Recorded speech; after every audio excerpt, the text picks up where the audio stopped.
هاي الطريقة اللي يقدرون بها الخدامات يهربون الفلوس.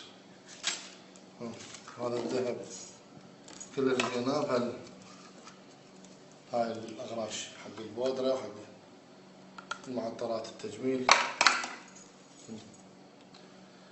ما يقارب فوق 7500 غير اللي خشيتهم بالسيارة قبل سفرها.